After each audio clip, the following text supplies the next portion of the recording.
Isa ka butang nga ma-proof nato nga grabe ka love ta sa Dios. Romans 5:8. Ingon ni Paul, "But God demonstrates His own love toward us, in that while we were still sinners, Christ died for us." Namatay si Christ tungod nimo, tungod nako, tungod natong tanan. Wala ta niya pakamatli tungod kay lovable ta nga mga tao. Wa ta niya pakamatli tungod kay perfect ta nga mga tao. Wa ta niya pakamatli tungod kay nay something nga makuha sa gikan nato or talented, gwapo, everything. Ingon sa namatay sa nato tungod kay kita makasasala. Something nga murabag irony kay tanan, unsay makuha sa Dios kung iyatang daginuton nga kita mismo makasasala man.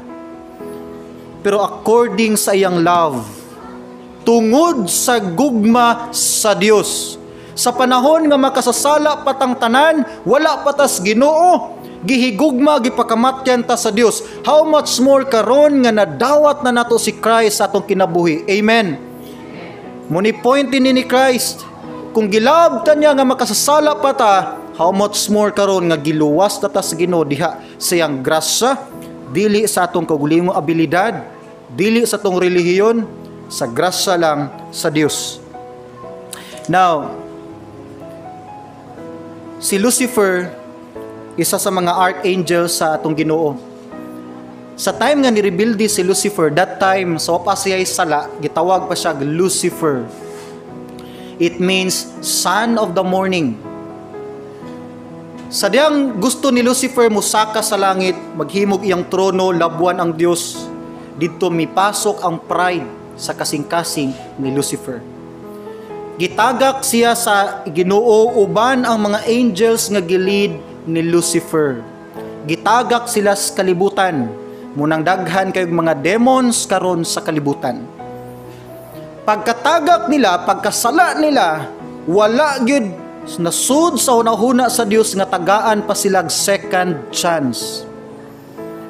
Wa siya ningon, munaog ko sa kalibutan, luwason ako ni mga anghela. Nay valid nga reason ang Ginoo ni ana.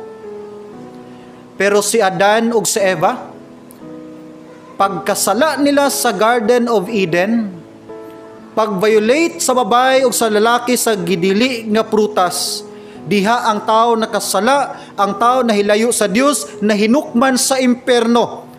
Pero lahi sa mga angels, ninaog dayon si Christ sa yuta, nagpalansang sa kinabuhi dito sa cross para luwason ang tanang tao nga nakasala. Gitagaan niya second chance ang tao. Ngano kang wa niya buhatan na sa mga angels, pero ang tao nakasala gitagaan niya another chance.